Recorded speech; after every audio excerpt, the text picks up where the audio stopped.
स्वागत है आप सभी का आपकी अपनी पाठशाला रावत सर क्लासेस के ऊपर। कल वाले वीडियो में पॉलिनोमियल्स के बारे में, बहुपद के बारे में हमने जाना। बहुपद क्या है, बहुपद के जो अलग अलग प्रकार हैं, उनके जो टर्मिनोलॉजी है उनके बारे में हमने जान लिया। आज वाले वीडियो में हम थोड़ा सा उसको एक्सटेंड करेंगे हैं, कुछ टॉपिक जो है उसको सीखने की कोशिश करते हैं।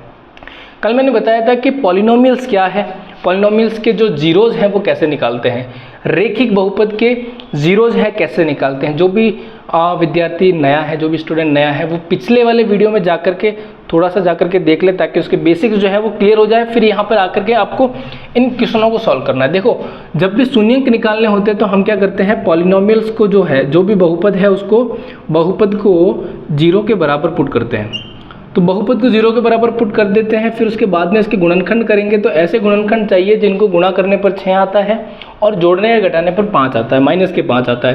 तो ऐसे और कोई गुणनखंड नहीं हो सकता। -3x हो सकता है और -2x हो सकता है। मैं इसको थोड़ा रीअरेंज करके सही से लिख लेता हूँ। +6 बराबर 0 हो जाएगा। यहाँ से अगर कॉमन ले ले, जो चीज़ कॉमन आ रही है वो कॉमन ले ले। जैसे x कॉमन ले लिया तो यहाँ पे x-2 हो जाएगा। यहाँ पे 3 कॉमन ले लेंगे तो x-2 हो जाएगा।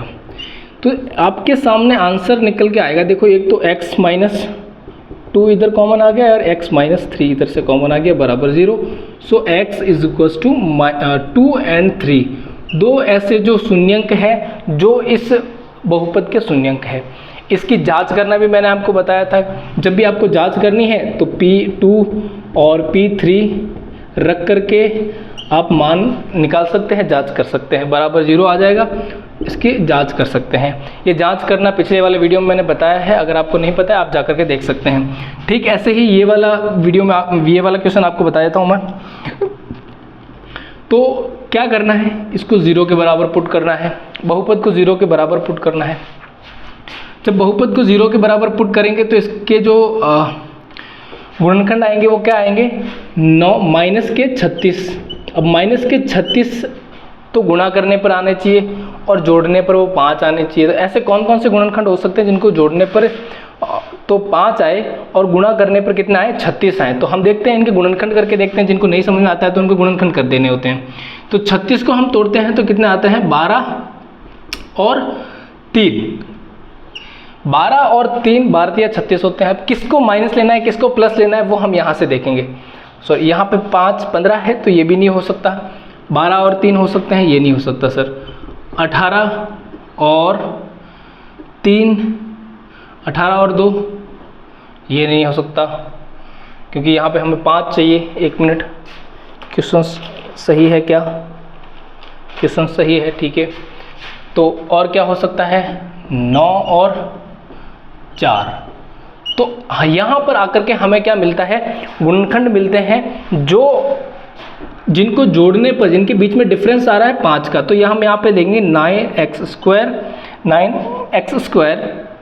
माइनस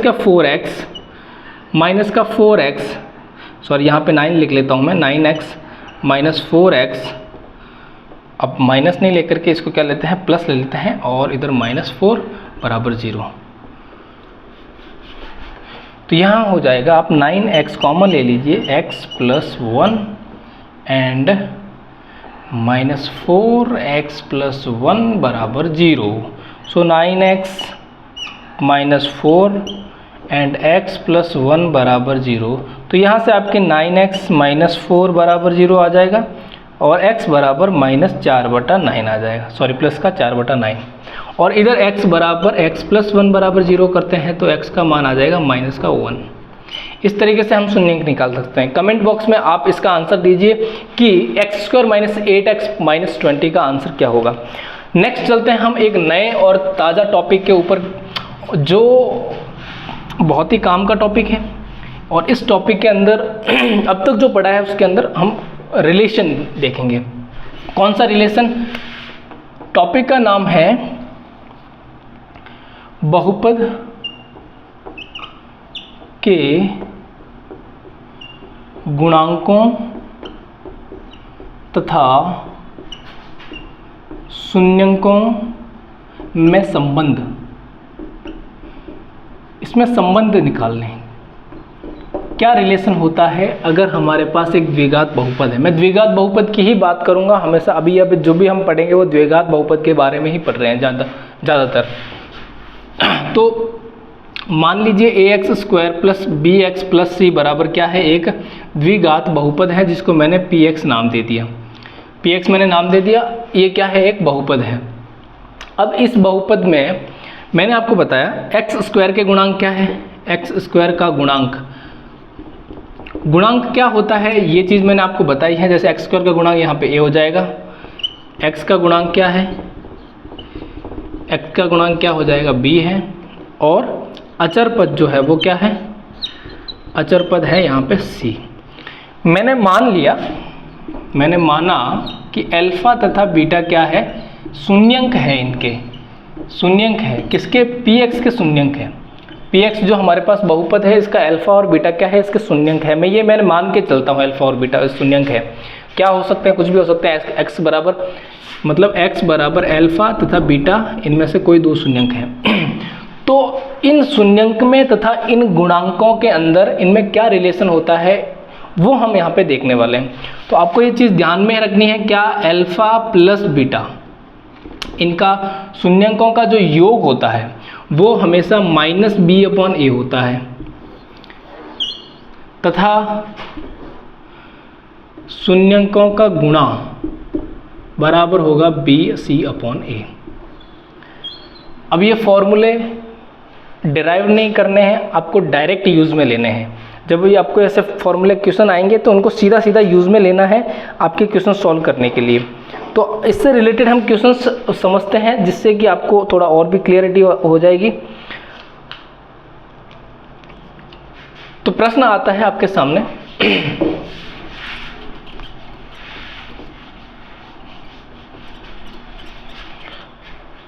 आप साथ साथ में नोट्स बनाते रहिएगा या फिर आपको जो लिखना है जहाँ लिखना है वहाँ लिखते रहिएगा। क्वेश्चन है x स्क्वायर माइनस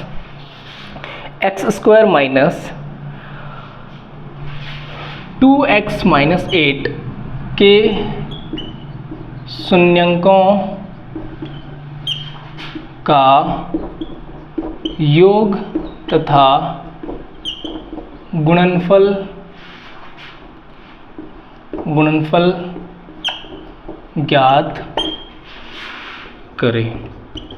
सिंपल सा क्वेश्चन है। अभी जो मैंने आपको बताया है ठीक वैसे क्वेश्चंस को ध्यान में रखना है। सबसे पहले मैंने मान लिया कि अल्फा तथा बीटा क्या है, मैंने माना ये दो क्या है, शून्यंक है। अल्फा और बीटा दो शून्यंक है। अब अल्फा और बीटा शून्यंक है तो हमने इसके रिलेशन देखा है, अल्फा बीटा बराबर होता है -b/a। ये हमारा फॉर्मूला है, एक्स स्क्वायर का गुणांक बटा एक्स का गुणांक बटा एक्स स्क्वायर का गुणांक, अचर पद बटा एक्स स्क्वायर का गुणांक। ये हमने अभी थोड़ी देर पहले अभी जस्ट देखा है हमने। तो ये फॉर्मूला इसका इम्प्लीमेंट करेंगे, इसका योग निकालेंगे, शून्यंकों का योग। तो ये होगा शून्यंकों का योग। तो यहाँ पे देखो माइनस की जगह b का मान क्या है, या -2, b का मान -2 चिन्ह के साथ में लेना है, ये बात आपको ध्यान में रखनी है। तो a क्या है, a की जगह 1 है, तो यहाँ पे देखो माइनस माइनस गुणा होकर के 2 हो जाएगा। इसका मतलब जो अल्फा प्लस बीटा है उसका मान आता है हमारे पास 2। अल्फा और बीटा का मान कितना आता है, 2 आता है। साथ में देखिए अब इनका गुणनफल निकालते हैं। अल्फा इंटू बीटा क्या हो जाएगा, c/a। तो यहाँ से देखो c का मान क्या है, c मतलब अचर पद, जो किसी की गुणांक के किसी भी अचर पद के गुणा में नहीं है, वो है अचर पद। तो अल्फा इंटू बीटा बराबर क्या हो जाएगा, -8/a -8। सो शून्यंकों का योग और शून्यंकों का गुणनफल दोनों ही यहाँ पे निकल के आ गए। तो बहुत सिंपल क्वेश्चन आते हैं इससे रिलेटेड, तो आपको ज़्यादा घबराने की ज़रूरत नहीं है, बहुत आसान क्वेश्चन है। नेक्स्ट चलते हैं कि इन शून्यंकों के गुणनफल से अगर हमें कोई नया बहुपद निकालना है, जैसे हमने शून्यंकों से रिलेटेड से अगर इनमें देखा है हमने, जैसे हम एक और इसका रिलेटेड क्वेश्चन कर सकते हैं कि माना x square minus 2x plus 4 बराबर 0 या बराबर, ये एक बहुपद है। एक क्वेश्चन मैं आपको बता देता हूँ, एक बहुपद है। इस बहुपद में आपको एक गुणनफल या एक शून्यंक अल्फा बराबर दे रखा है, क्या दे रखा है, अल्फ़ा का मान दे रखा होगा, जैसे अल्फ़ा का क्या मान निकलेगा यहाँ से। चलो थोड़ा इस टाइप के क्वेश्चन यहाँ पे नहीं करते हैं, थोड़ा हैवी हो जाएगा आपके लिए। सिंपल क्वेश्चंस देखते हैं। 5x² + 13x + k, 5x² + 13x + k एक शून्यंक है। अब इस शून्यंक में आपको इसमें गिवन दे रखा है कि एक शून्यंक जो है मैंने मान लिया अल्फ़ा, वो दूसरे शून्यंक का व्युत्क्रम है, तब आपको k का मान निकालना है। सिंपल सा क्वेश्चन है कि एक बहुपद दे रखा है, उसमें कंडीशन दे रखी है कि जो एक शून्यंक है उसका वो दूसरे शून्यंक का व्युत्क्रम है, तो k का मान निकालना है। देखिए बहुत सिंपल क्वेश्चन है, ज़्यादा आपको हार्ड वो सोचने में ऐसा लग रहा होगा, लेकिन इसको कैसे करेंगे वो आप देखिएगा ध्यान से। हमने देखा है कि जो भी बहुपद है उस बहुपद के शून्यंकों और उनके गुणांकों में क्या संबंध होता है वो हमने जाना। तो अल्फ़ा प्लस बीटा, अगर हम इनके दो अलग अलग क्या माने, अल्फ़ा प्लस बीटा अलग अलग मैं मान लेता हूँ कि क्या है, अलग अलग बहुपद अलग अलग शून्यंक है, तो इनके बीच में रिलेशन होता है -b/a का, और अल्फ़ा इंटू बीटा इनके बीच में रिलेशन होता है c/a का। तो यहाँ से हम इसके वैल्यू पुट कर लेंगे। देखो या पहले मैं आपको बता देता हूँ कि a क्या है, b क्या है, c क्या है। तो x² के गुणांक में जो भी है वो a है, x के गुणांक में जो भी है वो b है, और ये है अचर पद c। तो अल्फ़ा प्लस बीटा बराबर क्या हो जाएगा, माइनस की जगह माइनस रहेगा, 13 की जगह 13 आ जाएगा, और x की जगह ये 5 आ गया। यहाँ से अल्फ़ा बीटा बराबर क्या आएगा, अचर पद है k/5 आ जाएगा। तो equation first and equation second. अब देखो हमारे को एक रिलेशन दे रखा है, यहाँ से एक रिलेशन दे रखा है अल्फ़ा और बीटा के बीच में। तो यहाँ से आप क्या कर सकते हैं, अल्फ़ा और बीटा का वैल्यू पुट कर सकते हैं, या तो अल्फ़ा और बीटा का वैल्यू पुट कर सकते हैं, या तो आप ऐसे कर लो। पर इतना आपको कठिन करने की ज़रूरत नहीं है, कॉम्प्लिकेट करने की ज़रूरत नहीं है। आपको क्या करना है, सीधा अल्फ़ा और बीटा का वैल्यू समीकरण 1 में रख दूँ। तो अल्फ़ा की जगह या तो मैं बीटा का मान रख दूँ, या अल्फ़ा की जगह मैं रख देता हूँ 1/बीटा इंटू बीटा बराबर k/5।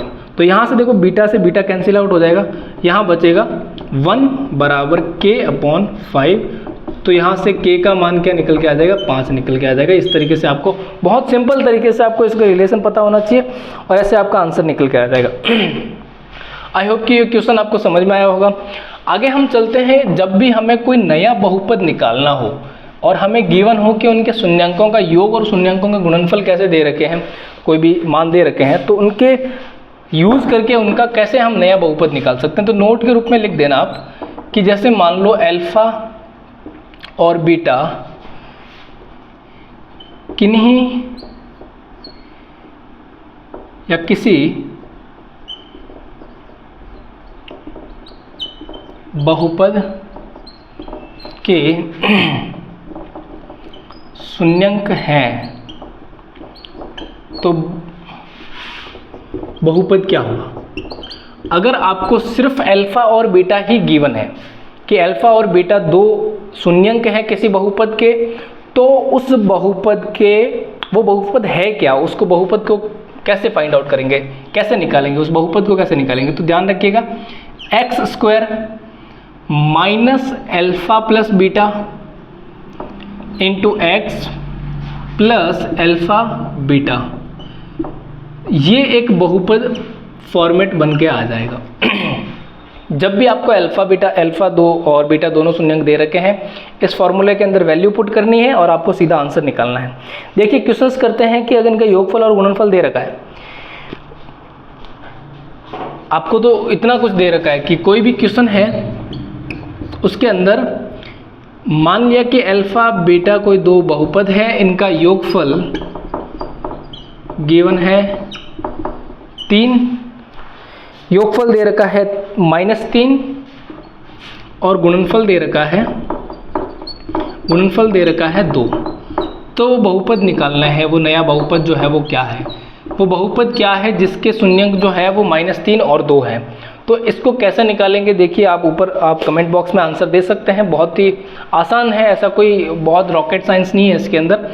X square minus -3 + 2 -3 + 2 into x plus -3 into 2। तो मैंने कुछ भी नहीं किया, मैंने माना कि पी एक्स बराबर क्या है, एक बहुपद है जिसका जो वैल्यू हमें गिवन है, यानी कि अल्फा प्लस बीटा, सॉरी हमने देखो बहुत बड़ी मिस्टेक कर ली। यहाँ पे ये वैल्यू नहीं रखनी थी, हमने योगफल दे रखा है हमें, मतलब योगफल का क्या हो जाएगा, अल्फा प्लस बीटा और अल्फा इंटू बीटा, तो ये इसका मान हो जाएगा। तो यहाँ से हम क्या करेंगे, अल्फा प्लस बीटा का मान क्या दे रखा है, -3, और अल्फा इंटू बीटा का मान दे रखा है 2, तो यहाँ से सीधा ही निकल के आ जाएगा x square minus plus 3x plus 2, ये एक बहुपद निकल के आ जाएगा यहाँ से।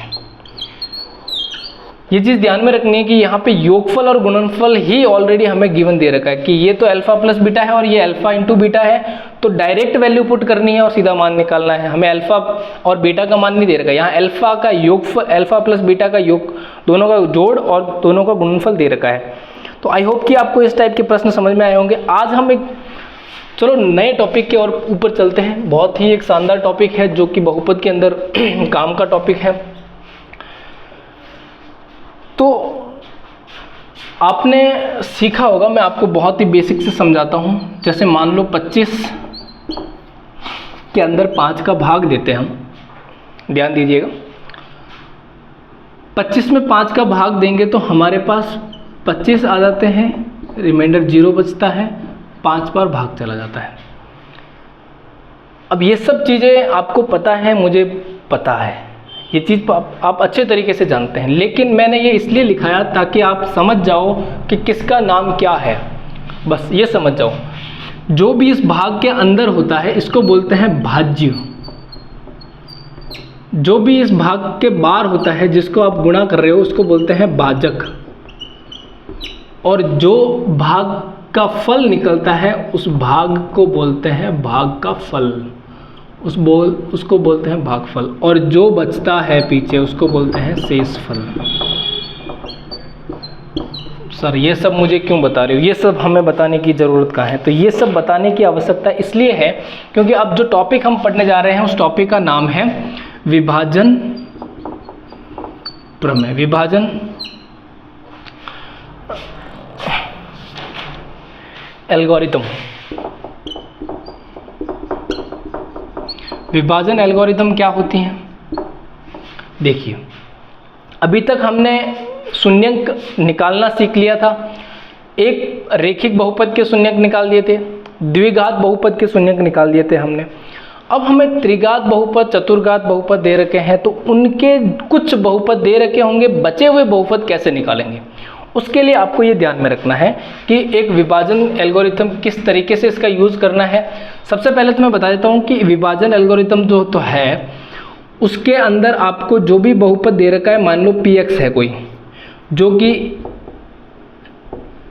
कोई हो सकता है 1 घात का, 3 घात का और 4 घात का, कोई भी घात का कोई बहुपद हो सकता है, ठीक है। इस बहुपद के कोई दो शून्यंक अल्फा, या मैं मान लेता हूँ x1 का मान, x2 का मान दे रखा है। दो बहुपद दे रखे हैं या एक बहुपद दे रखा है, तो दूसरा बहुपद कैसे निकालना है वो, उसके लिए हमें क्या करना है, उसमें भाग देना है और भाग दे करके हमें आंसर निकालना है। तो वो कैसे करना है, हम डायरेक्ट क्वेश्चन से करते हैं, समझते हैं कि विभाजन एल्गोरिथम क्या होती है और इसका यूज़ कैसे करते हैं। तो जो आपको नाम मैंने बताए हैं उनको एक सही अरेंज करते हैं, सही तरीके से लिखते हैं। तो सही तरीके से जब लिखते हैं तो विभाजन एल्गोरिथम बेसिकली क्या होती है, वो कहती है कि जो भाज्य है, भाज्य बराबर होता है भाजक गुणा भागफल प्लस शेषफल के। ये बोलती हैं विभाजन प्रमेय। विभाजन प्रमेय क्या बोलती हैं? बोलती हैं भाज्य जो होता है वो भाजक इंटू भागफल प्लस शेषफल के बराबर होता है। फॉर एन एग्जाम्पल मैं मान लेता हूँ कि यहाँ पे px कोई भाज्य है उसमें gx का अगर मैं भाग लगाता हूं तो मेरे को qx कोई क्वोशिएंट मिलता है और जिसका रिमाइंडर rx है।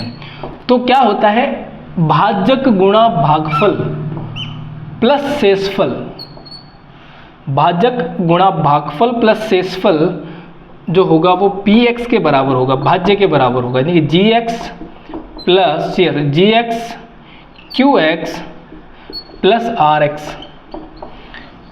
विभाजन प्रमेय ये बोलती हैं। आइए हम समझते हैं इसका क्या मतलब होता है। सीधा सीधा हम प्रश्न पे चलते हैं, सीधा सीधा प्रश्न पे चलते हैं और समझते हैं कि इस विभाजन एल्गोरिदम का यूज हम कैसे करेंगे। तो हमारे को एक प्रश्न दे रखा है, प्रश्न दे रखा है कि 2x की घात 4 माइनस 3x का स्क्वायर, सॉरी 3x का क्यूब, 3x का cube minus 3x square plus 6x plus 6 minus 2, sorry. तो ये एक बहुपद गिवन है हमें, जो 4 घात का बहुपद है। मैक्सिमम जो घात होती हैं वो चतुर्थ घात बहुपद हमारे पास दे रखा है और इनके 2 शून्यंक हमें गिवन है। कौन कौन से, अल्फा 2 √2 और माइनस √2, 2 शून्यंक हमें गिवन है इसके। तो जब 2 शून्यंक हमें दे रखे हैं, बहुपद दे रखा है, पूछ रहा है कि इसके अन्य 2 जो बहुपद होंगे वो कौन कौन से, सॉरी अन्य 2 शून्यंक होंगे अल्फा और बीटा में मान के चलता हूँ, इनका मान क्या है। अब देखो यहाँ पर इसने एक चीज़ मैं आपको समझा देता हूँ कि घात जितनी ज़्यादा होगी या अधिकतम घात जो होगी, अगर आपने नहीं सीखा है, कल मैंने अगर नहीं बताया तो समझ लीजिएगा कि बहुपद के अधिकतम घात जो है वो बराबर होती है शून्यंकों की संख्या के, कि जितनी ज़्यादा अधिकतम घात बहुपद की होगी उतने ही उसके शून्यंक होंगे। तो अधिकतम घात अगर 4 है तो उसके शून्यंक भी 4 होंगे। तो 2 शून्यंक तो हमें गिवन है, 2 शून्यंक निकालने हैं, तो वो कैसे निकालेंगे। देखो हमें जो जो गिवन है वो देख लेते हैं इधर, कि आपको x का मान एक तो √2 दे रखा है, एक x का मान माइनस √2 दे रखा है। तो यहाँ से आप x माइनस √2 बराबर 0, एक यहाँ से क्या कर सकते हैं, x प्लस √2 बराबर 0। यहाँ जो आपको गिवन है उसको लिख लीजिए। अब आप मुझे बताइए कि x के जब 2 अलग अलग मान आते हैं और जो दोनों ही 0 के बराबर है, तो ये 0 के बराबर कब होंगे, जब या तो x माइनस √2 गुणा x प्लस √2 इनमें से कोई एक 0 के बराबर होगा। x माइनस √2 और x प्लस √2 इनमें से कोई से भी एक अगर 0 के बराबर होगा तो ये दोनों ही 0 के अलग अलग बराबर होंगे। तो यहाँ से हमारे को क्या निकलता है, x² माइनस √2 बराबर 0। तो यहाँ एक रेखिक बहुपद निकल के आता है। अब 2 हमारे शून्यंक से एक रेखिक बहुपद निकल गया, तो हम अब भाग देंगे इस रेखिक बहुपद का किसके अंदर, इस वाले बहुपद के अंदर। x की घात 2, x की घात 4, 3x की घात 3 minus 3x square plus 6x minus 2। तो यहाँ से भाग किसका देंगे, x² माइनस 4, सॉरी माइनस 2 का भाग देंगे। अब भाग कैसे दिया जाता है वो मैं आपको सिखा देता हूँ, आप अच्छे से, बहुत आसान है, बहुत अगर ध्यान देंगे तो बहुत आसान है और नहीं ध्यान देंगे तो बहुत हार्ड है। तो देखिएगा x² माइनस 2x जो भाजक है, जब इसको भाग लगाते हैं इसके अंदर, तो हमें देखना है कि सबसे पहली टर्म के अंदर क्या क्या बनना है या क्या क्या बना रहा है। हमें इसमें कैसे बना सकते हैं उसको, x की घात 4 कैसे बना सकते हैं। तो जब भी हमारे को दे रखा है इसको 2x से गुणा करवाएंगे, 2x की घात 2 से गुणा करवाओ, किसको, इसको, जिस भी टर्म से इसको गुणा करवा रहे हैं उसको ऊपर लिख देना है यहाँ पे। तो यहाँ पे मैंने 2x² से गुणा करवाया तो यहाँ हो जाएगा 2x की घात 4। अब 2x की इससे भी गुणा होगी, मतलब मैं यहाँ पे आपको लिख के बताता हूँ कि x² माइनस 2x को मैंने सबसे पहले 2x² से गुणा करवाया, तो ये इससे गुणा होगा तो ये हो जाएगा 2x की घात 4, इससे गुणा होगा तो ये हो जाएगा 4x²। तो देखो यहाँ क्या बन गया, 4x²। माइनस कर लो, तो जब माइनस करेंगे तो दोनों के साइन चेंज हो जाएगा, इधर प्लस हो जाएगा इधर माइनस हो जाएगा, ये तो कट जाएगा। इधर तो माइनस 3x की घात 3 बची है क्योंकि यहाँ घात 2 है, तो घात जितनी है वो उसी टर्म से माइनस होगी, ये बात ध्यान रखिएगा। यानी कि यहाँ पे अगर x की घात 2 है तो इधर x की घात 2 वाली टर्म से ही माइनस होगी, ऐसा नहीं है कि x की घात 3 से आप माइनस कर लें। तो x की घात तो माइनस 3x स्क्वायर में से प्लस का 4x जाएगा तो क्या बचेगा प्लस x स्क्वायर, बाकी टर्म्स को है जैसे कि जैसे लिख देंगे। अब जो बहुपद था वो बहुपद शॉर्ट हो गया। अब इसमें से सबसे पहले टर्म है उसको इससे कैसे बना सकते हैं, तो हमें बनाना है माइनस 3x क्यूब। तो माइनस 3x क्यूब बनाना है तो मुझे माइनस 3x से मल्टीप्लाई करवाना पड़ेगा। तो जब इससे माइनस 3x से मल्टीप्लाई करवाएंगे तो क्या बनेगा, देखो माइनस 3x को इससे गुणा करवाते, ध्यान दीजिएगा माइनस 3x स्क्वायर माइनस 2, अब इसको इससे गुणा करवाएंगे तो ये हो जाएगा माइनस 3x का क्यूब माइनस का प्लस और 3x ये बन के आया। तो उतार दो उसको, जो लिखा हुआ x क्यूब प्लस 3x। चलो मैं यहाँ पे ना लिख करके इसको यहाँ लिख लेता हूँ 3x, ताकि कन्फ्यूज़न ना हो। इसको भी यहाँ ना लिख करके इसको इसके नीचे ही लिख लेते हैं 4x स्क्वायर। यहाँ से देखो चिन्ह चेंज हो जाएंगे, चिन्ह चेंज हो जाएंगे, ये कट जाएगा, इधर बचेगा x स्क्वायर, 6x में से 3x जाएगा तो क्या बचेगा प्लस 3x माइनस 2। अब वापस हमें क्या बनाना है, अबे बनाना है x स्क्वायर माइनस 2, इधर x स्क्वायर माइनस 2 बचेगा। एक मिनट, हमें यहाँ पे 6 मिल रहा है, हमने यहाँ पे गलती कर ली, 6 इधर है 6 इधर है, तो ये तो हो जाएगा 0। जब ये 0 हो जाएगा तो माइनस 2 बचेगा, इधर x स्क्वायर माइनस 2 बचेगा। तो x स्क्वायर माइनस 2 यहाँ पर भी है, x स्क्वायर माइनस 2 यहाँ पर भी है, तो हम इसको 1 से गुणा करवा देते हैं। तब 1 से गुणा करवाएंगे तो x स्क्वायर माइनस 2 घटा देंगे, रिमाइंडर 0 आ जाता है। इस तरीके से हमारे को एक बहुपद मिलता है 2x square minus 3x plus 1। जब हमारे को देखो, एक बार शुरू से मैं आपको समझाने की कोशिश करता हूँ कि जो भी बहुपद हमें गिवन था उसके 2 अलग अलग शून्यंक दे रखे थे, हमें 2 और जो शून्यंक हैं वो पूछे गए थे। मैं x1 अल्फा और बीटा मान लेता हूँ उनको। तो अल्फा और बीटा मान निकालने के लिए हमें या x2 और x3 कुछ भी मान दे सकते हैं, आपकी जो इच्छा है वो मान निकालने के लिए हमें इनका यूज़ करना पड़ेगा, इनसे एक समीकरण बनाना पड़ेगा, उस समीकरण का उससे एक बहुपद बनाना पड़ेगा, समीकरण नहीं एक बहुपद बनाना पड़ेगा। उस बहुपद को हम, क्योंकि जो बहुपद होगा वो इसका गुणनखंड होगा, ये जो भी बहुपद बनेगा वो इसका गुणनखंड होगा। तो इस बहुपद का जब हम इसमें भाग लगाएंगे तो जो भी शेषफल हमें निकल के आएगा, जो भी भागफल हमें निकल के आएगा, वो भागफल जो होगा वो भागफल हमारे काम का है, क्योंकि बाकी जो x का मान है वो इसके अंदर छुपे हुए हैं। तो यहाँ से देखो, अब यहाँ पर बाकी x के मान निकालते हैं। तो जो बहुपद अभी क्या आया है, द्विघात बहुपद निकल के आया है। अब द्विघात बहुपद को कैसे सॉल्व करना है, उसके शून्यंक कैसे निकालते हैं, ये मैंने आपको अच्छे तरीके से बताया है। देखिए क्या करना है, सबसे पहले इसको 0 के बराबर पुट कर लो, फिर क्या निकला, 2 को इससे गुणा करवाएंगे तो कितना आएगा 2। तो ऐसी कौन सी संख्या है जिनको जोड़ने पर तो -3 आते हैं, और तो यही है 2 × 1। तो 2 × 1 में तोड़ दो उसको, 2x square minus 2x minus x plus 1 बराबर 0। तो यहाँ से 2x कॉमन आ जाएगा तो x minus 1 sorry x plus 1 और x माइनस 1, और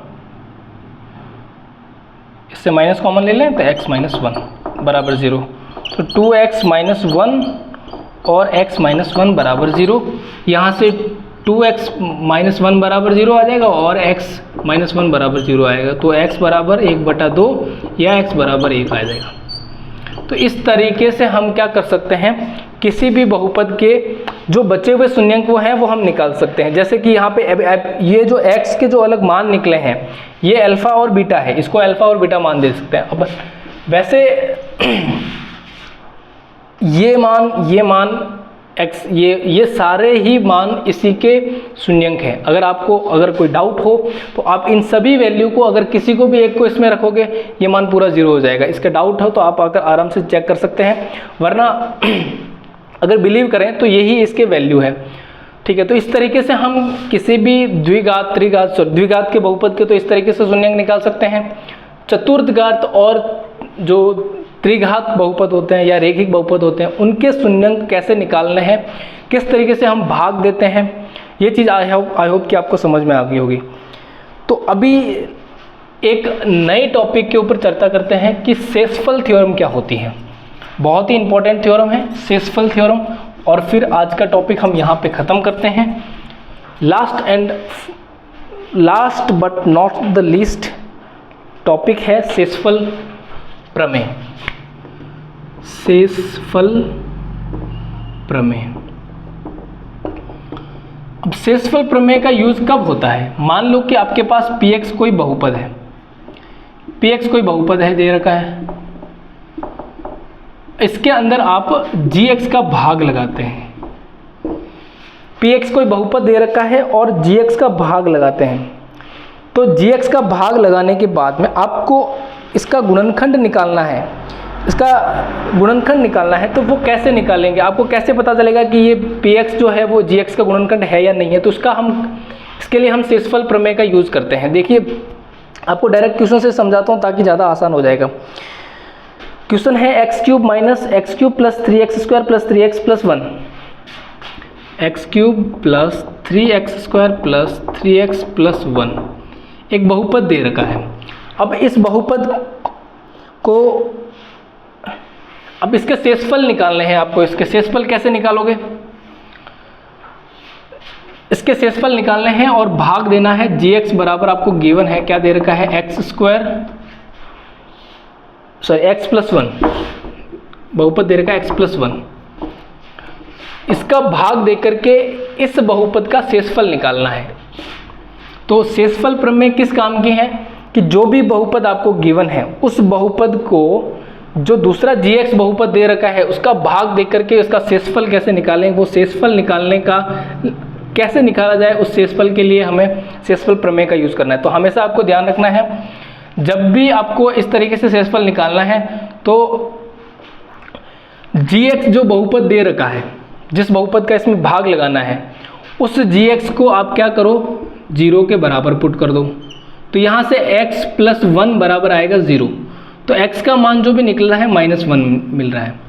तो यहाँ से x का मान जो मिला है, मतलब gx बराबर 0 पुट करने पर जो x का वैल्यू मिलता है उसको मैं अगर p में पुट करता हूँ तो जो भी हमें आंसर मिलेगा, मान लेते हैं लैम्बडा मिलेगा, अल्फा मिलेगा। तो अल्फा जो होगा वो हमारा क्या होगा, शेषफल होगा। और यही हमारी शेषफल प्रमेय है।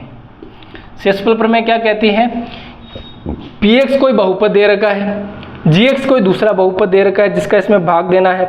तो किसी भाजक का किसी भाज्य में भाग देते हैं तो या तो भागफल मिलेगा और या तो भागफल और शेषफल दोनों चीज़ मिलती हैं। तो वहाँ पे शेषफल आपको निकालना है। तो शेषफल निकालने के लिए आपको जो मैंने विभाजन एल्गोरिथम बताई है उसमें भाग देने की आवश्यकता आपको नहीं है।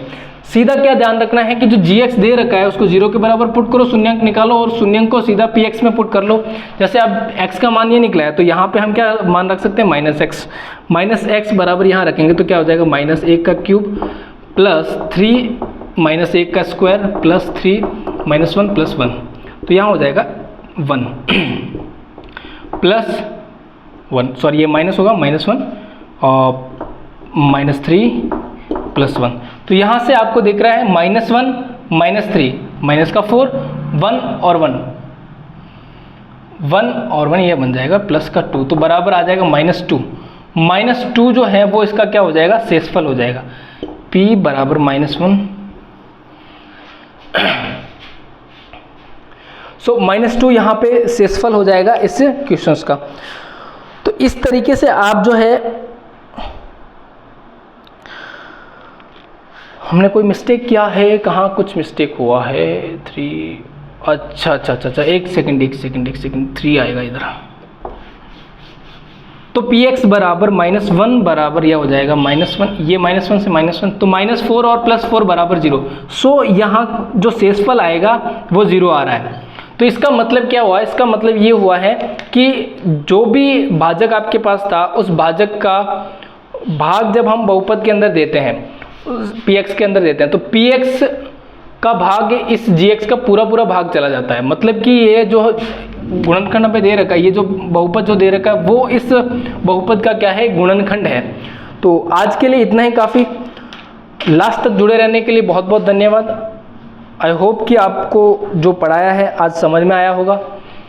अगर इसमें कोई भी कमी रहती है तो आप कमेंट बॉक्स में बता सकते हैं, उसका और भी सुधार करने का प्रयास करेंगे हम लोग।